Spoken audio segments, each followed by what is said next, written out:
Thank you, Vinciane, for the very kind introduction and for the very kind invitation to this seminar. It's a real pleasure to be here. I want to start with a much quoted passage in Aristophanes' Wealth.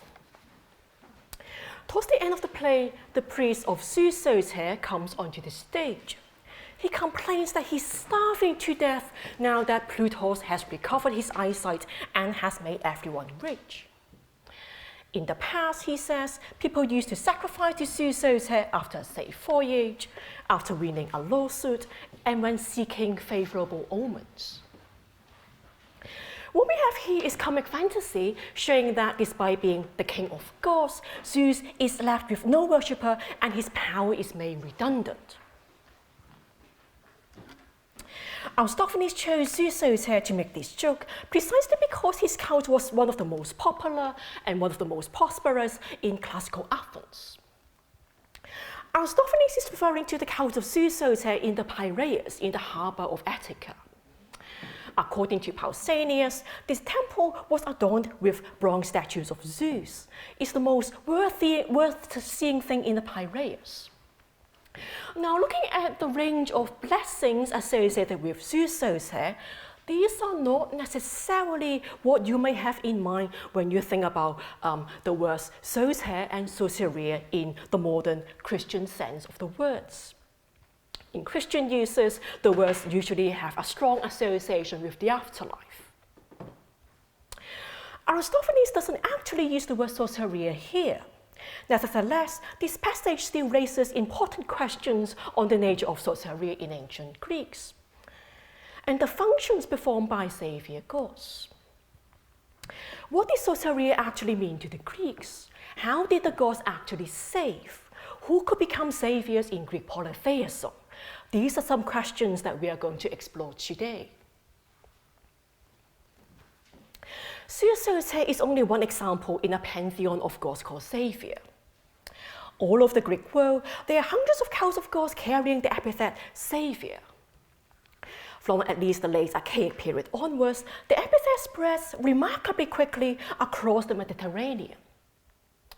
Worshippers could approach these gods with sacrifices, offerings, and prayers, hoping for Soteria. Now, in English, the word Soteria is often translated as deliverance, protection, or salvation, but none of the translation is entirely satisfactory because Soteria takes on a slightly different meaning depending on context. It almost defies translation by any single English word. Although the phenomenon is so pervasive, classical scholars have rarely given the phenomenon enough attention. They've probably taken it for granted because it's so common in Greek religious language.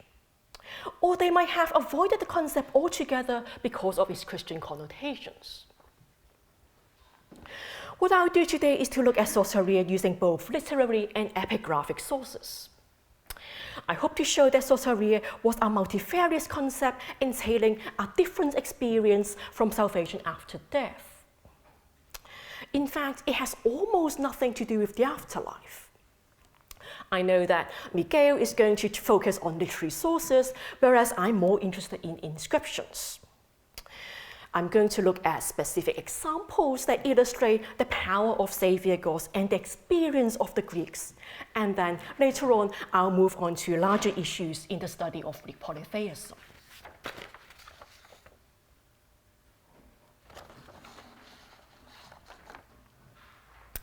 One of the earliest gods to become Saviour is Poseidon. Herodotus tells us that in 480 BC, that is in the final stage of the Persian Wars, the Persian fleet was miraculously wrecked off the coast of Thessaly. When the news reached the Greeks, they offered prayers and libation to Poseidon as their saviour. According to Herodotus, this is how the god came to be honoured under the title, the eponymia of Poseidon's Soter, and the title was still in use in his time. This is one of the few cases where we can securely date the adoption of a cult epithet and possibly the foundation of a cult. I say possibly because we don't have archaeological evidence of a physical cult in that part of the Greek world. Poseidon saved the Greeks not by protecting them at sea, but by causing a storm and wrecking the enemy's much larger forces. If you read the earlier chapters of Herodotus, the Delphians had previously received an oracle to pray to the winds, the daimones, and the Delphic oracle was communicated to all the Greeks. At the same time, another oracle instructed the Athenians to appeal to the north wind, Boreas, that is their mythical son-in-law. Poseidon hasn't actually appeared earlier in the passage. Nevertheless, he's the one who received the title Soteria, whereas the daimones and the Boreas only received local worship. Poseidon was chosen as savior, probably because the Greeks needed a Pan-Hellenic figure to symbolize a naval victory. Poseidon was the most formidable god at sea and the most suitable symbol of a collective Greek victory.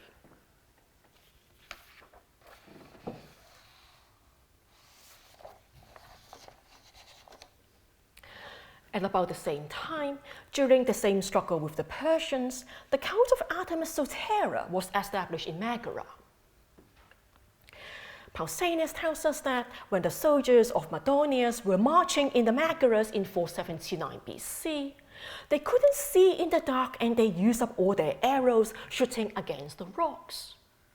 The rocks echo like soldiers groaning, and so they thought that they were shooting against their enemy. Because of this, the Megarians successfully repelled the Persians on the following day, and they set up an image, a statue of Artemis Soteria.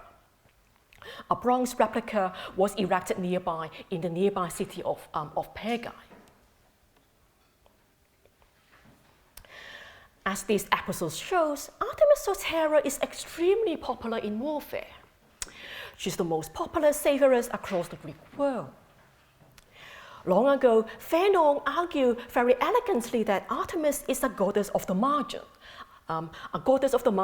presiding over the boundary between the civilized and the wild, between order and disorder. Theodora argued that, as far as warfare is concerned, Artemis intervened when a battle became so savage that a city was going to be destroyed completely. That is, when the boundary between the savage and the civilized was crossed. The episode in Megara didn't actually involve any threat of total war or total destruction. Instead, as Robert Parker points out, Artemis tends to intervene at night, and it usually has to do with light or vision. In this particular instance, she intervened indirectly in the dark by blurring the enemy's vision so as to confuse them.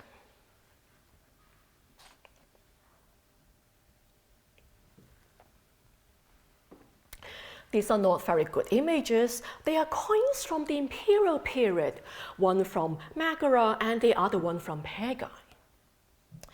Both of them depict Artemis running in a short tunic, holding a torch in each hand. The image is probably modeled on the original statue in Megara.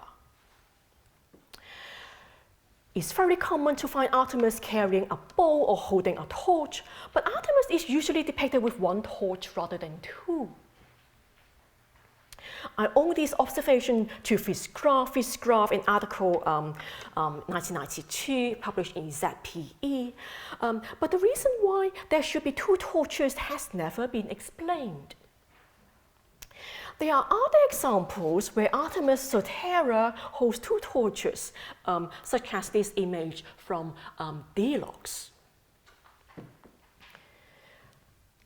I wonder whether the flames of Artemis burning torches could cast a temporary veil over the human eyes, or cause a blurring of vision.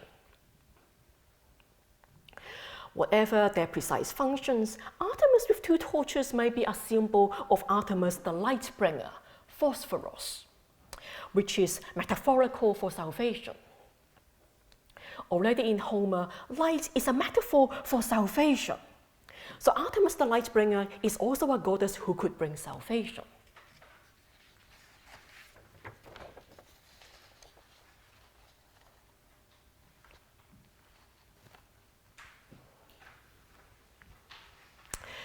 200 years after defeating the Persians, the Greeks were invaded by another group of barbarians. The Galatians reached as far as Delphi in 279 BC. There, they were miraculously expelled with divine help. The only contemporary evidence we have is a long inscription from the island of Kos in 278 BC that is on page 2 and 3 of your handout. The Coans decided to offer thanksgiving sacrifices in Delphi and on Kos, and the inscription refers 3 times to the salvation of the Greeks. The Coan inscription doesn't tell us how Apollo actually saved. It only says in lines 5 to 6 that the aggressors were punished by the god, and you have to understand that the god is Apollo, and that the god manifested himself in an epiphany. The epiphany is mentioned in lines 16 to 19. A much later source, Justin, which is on page 3 of your handout, Justin describes very graphically how Apollo manifested himself as a beautiful young man, leaping into his temple through its open roof. Whatever happened in 279 BC, Apollo clearly played an important role in expelling the barbarians. Subsequently, a festival called the Soteria was set up to commemorate the event. Later on, it was expanded into a crown game of Panhellenic status. It's a Panhellenic game which invited participation from cities all over the Greek world. We have epigraphic evidence from cities attending the festival, and we know that the Soteria was celebrated as, I quote, a reminder of the salvation of the Greeks and the victory over the barbarians, end quote. What is interesting is that in this festival, Apollo was overshadowed by Zeus. Zeus was given the epithet Soter, but not Apollo. The inscriptions that we have from the cities taking part in the festival refer to the festival as honoring Zeus Soter and Apollo Pythios. Zeus was chosen as savior presumably because of his relevance to all the Greeks and his popularity as a protector in warfare. As the king of gods, he was the most suitable symbol of Panhellenic solidarity and a symbol of victory of Hellenism over the barbarians. Now, the Delphic festival is not the only Soteria festival in the Greek world, but it's definitely the most famous one. Festivals similarly called Soteria became increasingly common in the Hellenistic period. At least 16 of them are attested. Most of them were local festivals commemorating the deliverance of Apollos from an internal or an external threat. Very often, the god being honored would bear the epithet savior, and so Angelos Caniotus thinks that the festival's name derives from the epithet Soter rather than the concept of Soteria.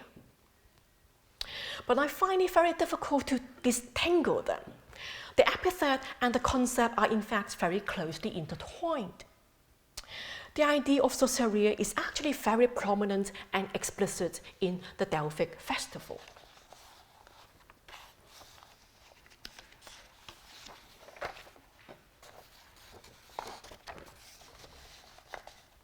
So far we've been talking about Soteria in the public sphere. I want to turn now to Soteria and individuals, that is page 4 of your handout.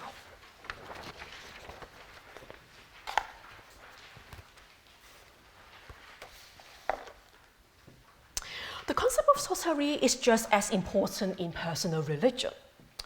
If you do a quick search in the Packard Humanities online website, you'll find hundreds of inscriptions by individuals praying for Soteria. They also use the verb zose, meaning to save. One of my favorite examples is this lovely relief from 4th century Athens. It shows a workman with his wagon approaching Asclepius and his family. he comes so close to the god that he's almost touching his arm. The inscription is rather fragmentary, but it mentions some mighty rocks and the fact that he was saved.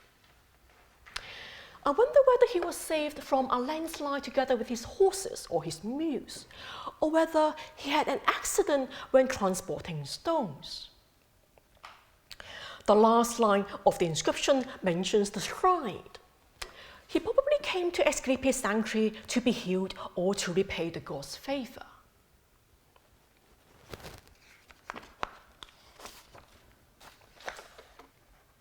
We have a similar accident in Egypt in the imperial period. This is only on the screen but not on your handout. This marble column was set up at the entrance of a small temple located east of Alexandria. The inscriptions tells us that Isidorus was thrown off his horses from his carriage at this place. In return for being saved and for the recovery of his feet, he dedicated this marble foot to the Blessed One. The Blessed One here is presumably referring to Isis. The significance of the marble foot is perhaps twofold. On the one hand, it can refer to the recovery of his own feet. On the other hand, it can also refer to the foot of Isis. Archaeologists and historians think that footprints of Isis, footprints can represent the epiphany of Isis.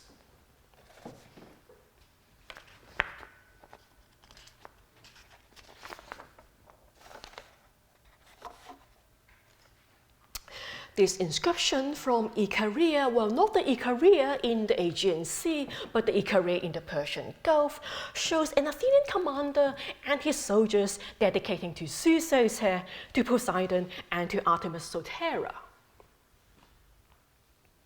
Sotiris and his troops apparently belonged to a Hellenistic garrison stationed on the island.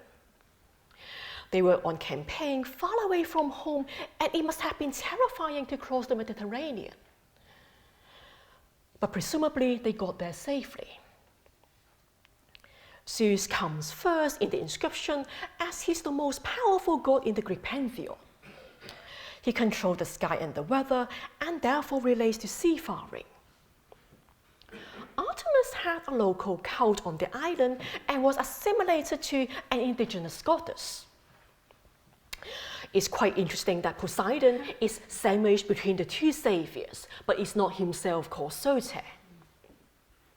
I wonder whether he's not called Soter because he's the one who caused trouble, whereas Artemis and Zeus countered his malicious power.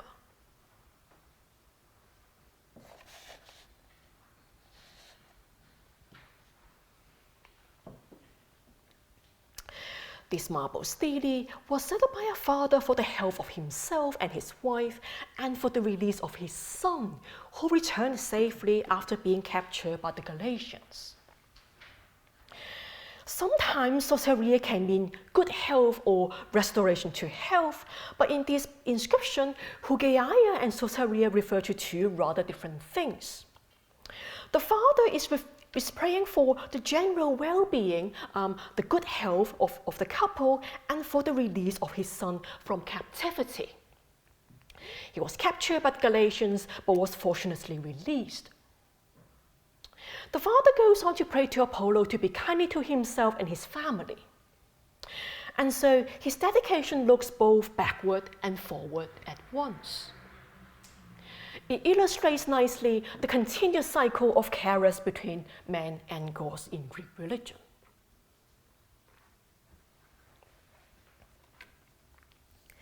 Apart from military dangers, the Greeks might also pray for the protection of their family, their community, their oxen, their work, and so on.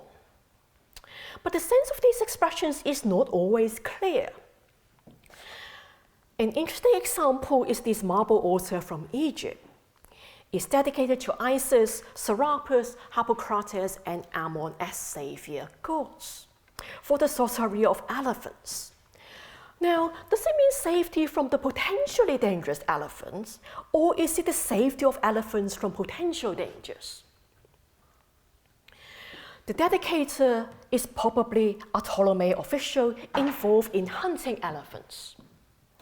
Some historians have contextualized this inscription in the Battle of Revire, when elephants were needed by Ptolemy IV. If that is correct, then it would mean the safekeeping of the war animals.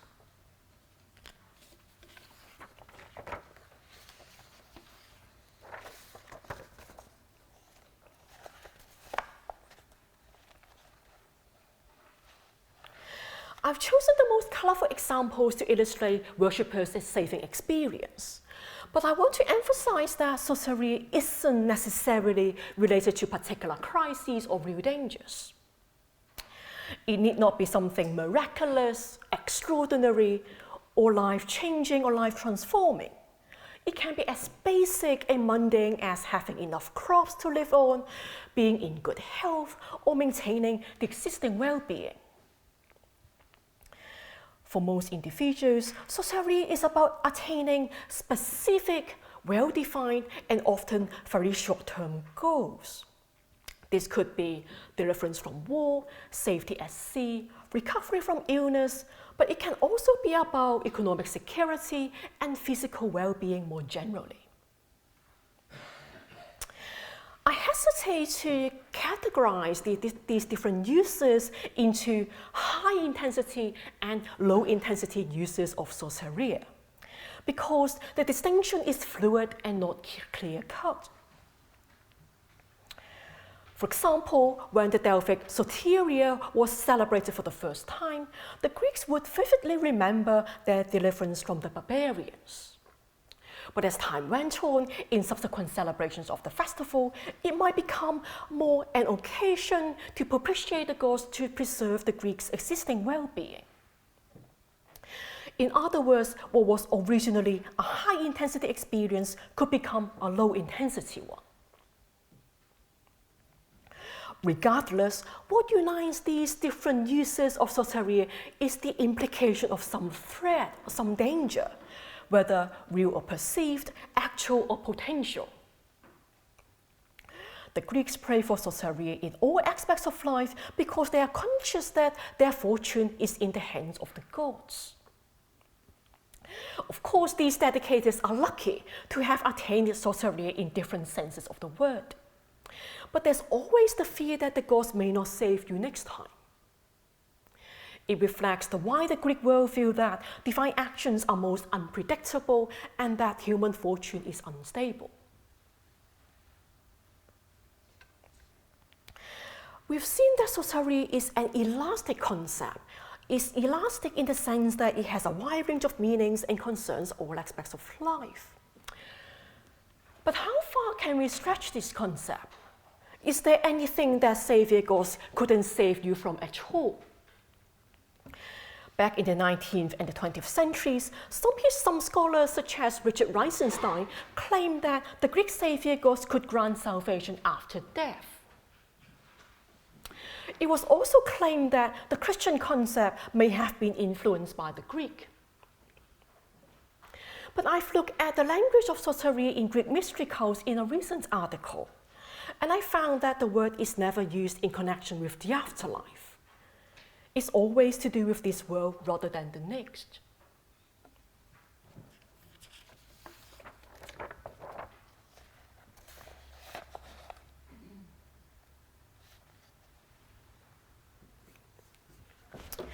We've talked about Zeus, Artemis, Poseidon, and so on. But what makes a divine being Soter? What categories of the divine could become saviors? This brings me back to the theme of Vinciane's course, namely on gods, heroes, and daimones. This is only a very rough table. It shows when the gods first appeared as savior in our epigraphic evidence. In the archaic period, there were only a handful of Olympian gods attested as savior. And then the epithet spread very quickly to an increasing number of both major and lesser gods. In the 4th century in particular, the number of Olympian figures called saviors expanded considerably. So as far as the archaic and the classical periods are concerned, most savior gods were traditional Olympian figures. But savior gods are not limited to Olympian gods only. In the Hellenistic period, many foreign gods or lesser figures also received the epithet. For example, we've already come across the Egyptian deities Isis, Serapis, Hippocrates, and Ammon in the dedication for elephants.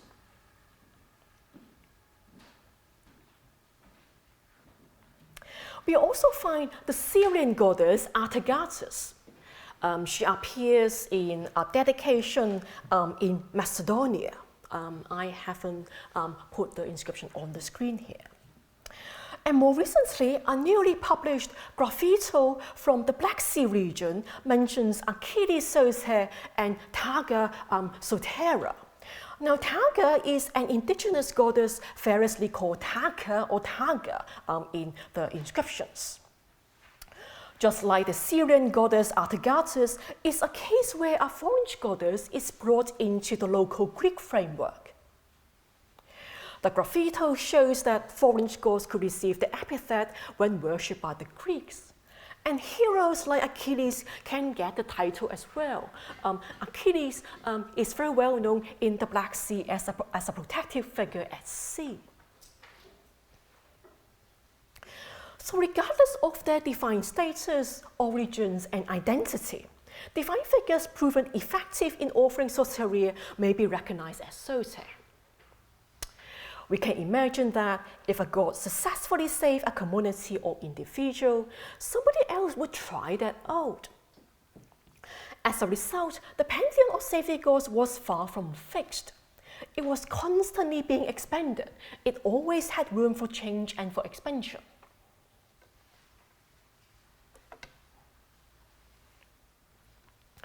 Apart from gods and heroes, another category of the divine called soter are natural forces. This first inscription is found near a river in Smyrna in Asia Minor. It commemorates someone's healing by the river Medes. So it's referring to the healing power of the river. Apart from rivers, the winds can also be called saviors. We have a woman in Thrace making an offering to the anemoi as saviors in fulfillment of a vow. We can only wonder how the winds actually saved her.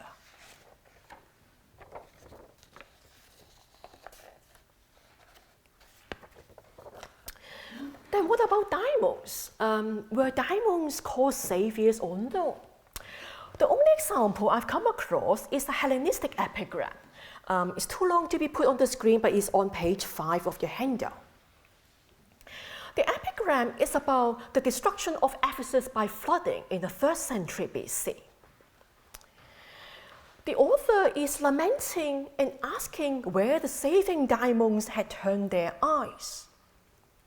Now, it's not uncommon to find the anonymous group Theos in the sources, whereas daimons as saviors has no epigraphic or literary parallel. I know that Matt Carbon will talk more about daimons in a later seminar, so I won't go into that. In Homer, the word daimons is sometimes used interchangeably with theoi, the gods. It's not clear whether the author is using daimons in the epic sense of the gods, or whether there's an element of euphemism here. That is, he wants to avoid attributing the disaster to particular gods. And so he speaks vaguely of daimons as the power responsible for human misfortune. What is rather unusual is the combination between daimons and saviors. The Greeks usually refer to the gods as saviors after they were saved, whereas here the city is destroyed. It's rather counterintuitive to speak of the saving daimons in this context.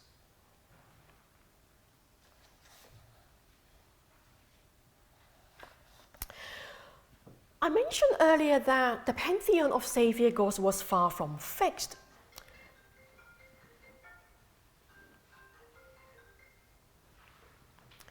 I mentioned earlier that the pantheon of Saviour Gods was far from fixed. Apart from the God's power to save, another factor affecting the configuration of Saviour Gods is individual agency. That means the role of worshippers and worshipping communities. According to the experience, the needs, and the decisions of individuals and communities, a God might be recognized as a savior. A beautiful illustration of individual agency is this marble statue from Athens. We only have the lower part of what depicts a female figure.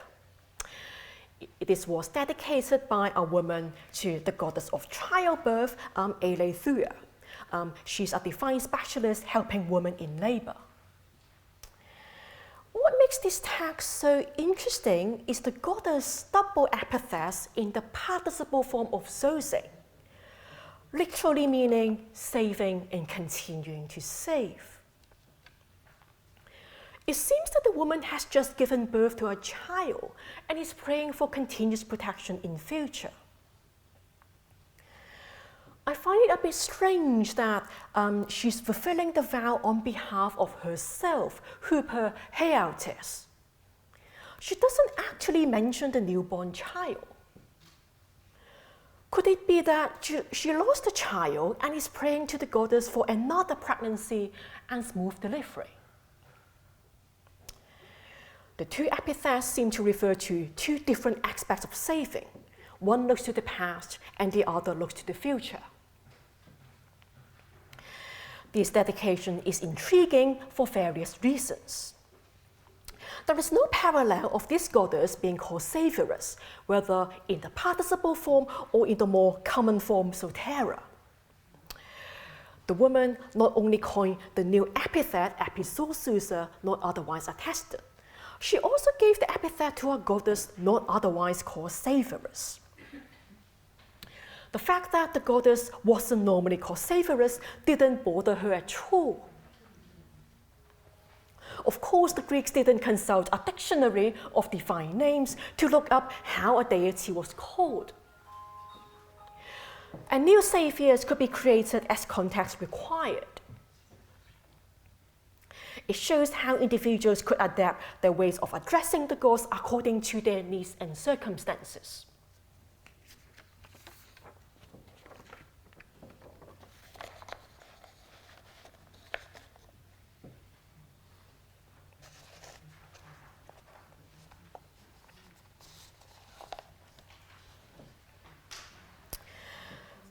I want to end by considering briefly the unity of the divine in Greek polytheism, which is a popular subject in recent scholarship. Thanks to recent advances in the study of cult epithets, such as the work by Nicole Balage, Robert Parker, and Hank Fresnel, it's by now a very familiar fact that the Greeks might add different epithets to a god's name to differentiate his various functions. And this may seem to create, as it were, different gods. So for example, Zeus Soter and Zeus Melikios may be seen as the same god or as two different gods. It all depends on your own perception. Then what about the process that we've just seen today? What about adding the same epithet to multiple gods? To what extent would this render different gods similar in function and in identity? Given so many savior gods and savior goddesses in the Greek world, how similar or different were they? Despite carrying the same epithet, different gods called Soter might perform different kinds of saving functions and grant soteria in various senses of the word. Some of these are more specialized saviors. For example, Asclepius Soter specialized in healing. The Dioscoroi and Poseidon intervened at sea. Others might be more functional, especially Zeus Soter and Artemis Soteria. To return to the passage that we began with, Zeus Soter could grant protection at sea, success in lawsuits, safety in other enterprises, and even economic prosperity. It's comic fantasy that Zeus Soter is a needed animal once Plutus has made everybody rich. But in reality, even if Plutus can save you from poverty, you still need Zeus Soter. He's the most popular and most powerful savior to have on your side. Zeus Soter was so popular not because he had clearly delineated or clearly defined functions, but because his epithet is so broad and vague that he could do very many different things. The epithet Soter is so broad and comprehensive that it could meet different and even changing needs of communities and individuals. When applied to different gods, the epithet may not necessarily refer to the same saving function or the same mode of saving action. The power of different savior gods was complementary to each other, rather than competitive or substitutive. As Walter Burkhardt observed some time ago, it's the principle of polytheism that one needed many gods. The security of a polis and its members had to be guaranteed by all the gods together. The open nature of Greek polytheism allowed worshippers to turn to multiple saviors at once. But whether it's a god, hero, or daimon, the soteria offered by different saviors is short-lived rather than everlasting. Soteria for the Greeks is about protection, deliverance, and well-being in this life rather than the afterlife. To many of the Greeks, protection on earth is probably just as important as, or perhaps even more important than salvation after death. Nevertheless, it would be misleading to conceptualize Greek and Christian soteria as polar opposites. To think that Greek soteria is about protection on earth as opposed to Christian soteria, which is about salvation after death. Back in the 19th and the 20th centuries, some scholars look for precedents for the Christian idea by projecting it onto the Greek. But this risks distorting the nature of the Greek concept. There is a way in which Greek and Christian soteria can be brought together. But this isn't by Christianizing the Greek, nor is it by Hellenizing the Christian. Rather, it's by recognizing that common ground existed between them. That is, by recognizing how important the earthly aspect is even in Christian soteria. The earthly dimension to the Christian notion of salvation is too often neglected by historians and biblical scholars. The continuities between Greek and Christian concepts of soteria are in fact just as striking as the differences.